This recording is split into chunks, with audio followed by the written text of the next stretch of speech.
I want the writers to get paid. I want them to make a shit ton of money. I want them to be happy. I want everyone to be happy and make movies.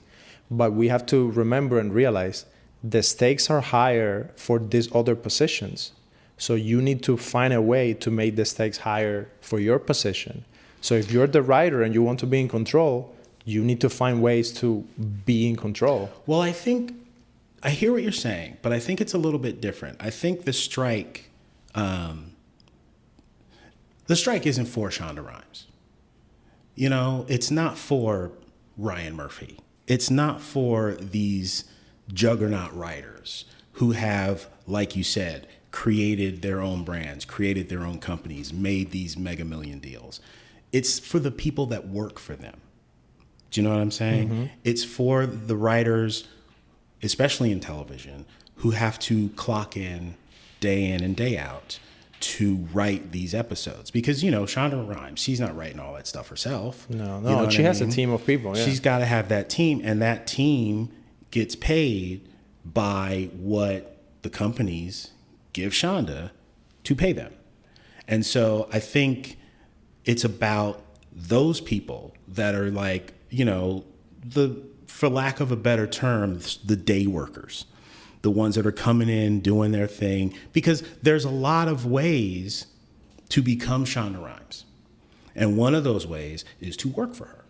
You know what I mean? Mm-hmm. One of those ways is to get in that staff room, to be able to pitch those stories, write those scripts, get that experience. And so those people are making a really massive, contribution mm-hmm. to what it is. We look at Shonda Rhimes and we applaud her, as we should. But there's a whole staff of folk that are keeping Shonda where she is. She's keeping that show afloat. Grey's Anatomy's been on for 17,000 years. There are people that are writing those mm-hmm. episodes.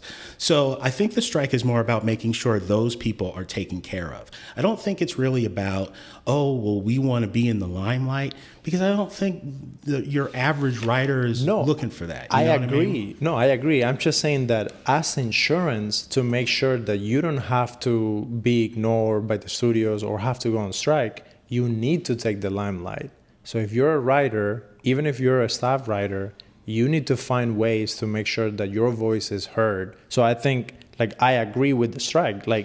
If you're not getting what you need, by any means necessary, play your cards and get what you need. Yeah. And a way to help you with that, so you don't have to go there, is you make sure that you're always on the limelight. Now, it's going to take sacrifice.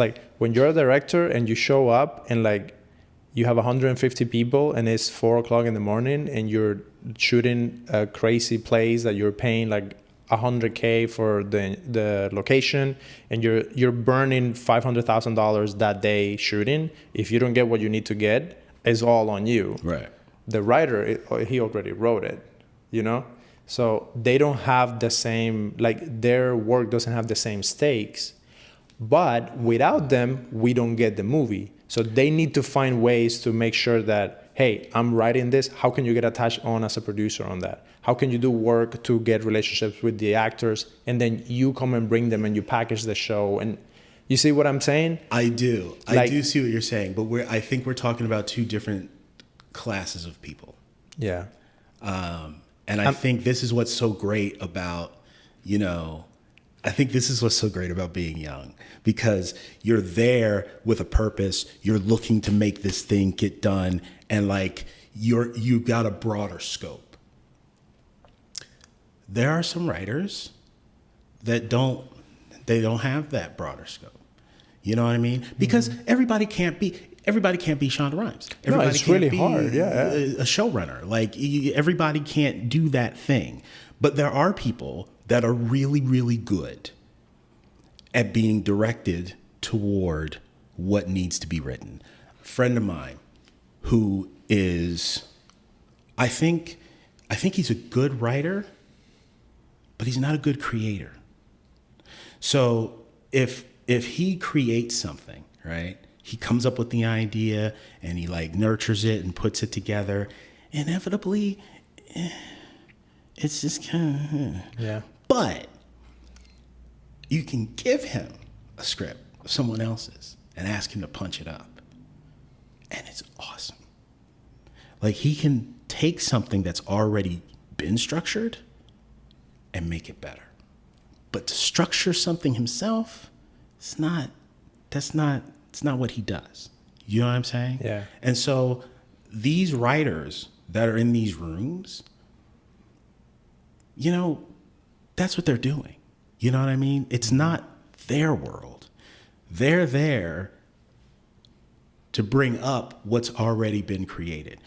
A lot of times in film, how often do you hear about a director being replaced in a film? It happens, but it's not very often. You know how often a writer gets replaced on a film script? On almost every film. Yeah. So it's not necessarily about stakes. It's the nature of what the system, it's the nature of how the system works. You write a script, you come up with an original idea, you sell it, everyone loves it, they think it's great, but maybe you haven't written anything that's been made yet, right? Which is no fault of your own. You've been working, you're doing it, you sold it, you came up with something they love. But now they're like, we're really gonna put some money into it, we're really gonna make this thing shine. So we're gonna bring somebody in who's done this before. Yeah, it's also, there's a lot of backroom politics and things that happen. So let's say you sold the script. Yeah. I'm going to produce the movie, and then there's a new exec at the studio, and now they're taking over. So they're taking over production. They're going to look at the slate, and they're going to say, we like all of this, but we don't like Axel very much. Right. So like I need to make some changes. Like, this is not working. So the executive is going to make changes. Right. They're just making business decisions. You're absolutely right. Yeah, I just want people to remember that we're gonna get always emotional with all of this because this is what we make. Right. So like, of course, like if I'm directing a movie and you tell me, hey, you cannot do it anymore, I'm gonna be like fucking pissed.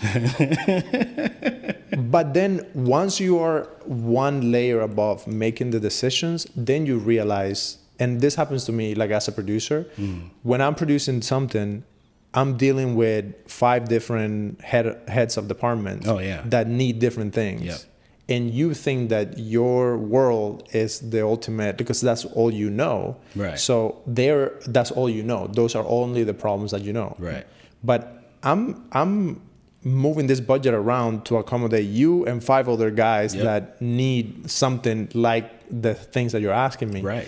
And sometimes, sadly, it's not even about you. It's just something is happening in the studio where someone needs to make a decision to show someone else that we're making changes because the studio is not going the way that it should be, or we hit some kind of like budget wall because at the end of the next fiscal year things need to change, so we need to put it in a turnaround. So there's a lot that happens that we don't know about. You know, when you're a kid in film school and you want to be a writer, you just don't hear about that. Right. But then you come here to Hollywood, you start working, and like I did a lot of work in TV as a location manager, and I learned a lot of shit that went down, bro. Like the stuff that happens behind of everyone trying to cut everyone's throat, and everyone is trying to throw everyone under the bus just because they want to survive. They don't want to get fired. Right. So the writer, it's really easy to blame the writer when things don't go well. It really is. Yeah. Well, because, most of the time the writer's not there, right? Mm-hmm. So they don't have to be confronted. So it's easy to just go, it's the writer's fault. This script is so bad. Yeah, right? Because like you're staring at the production designer, and you don't want to fight that dude because he's staring right at you. But like we can all agree it's the writer's problem. Thank you guys so much for watching. If you like this episode, check out this other interview with my buddy Tyler Morey, where we talk about scripts, screenwriting, and the whole thing. Thank you so much for watching, and we'll see you guys on another episode.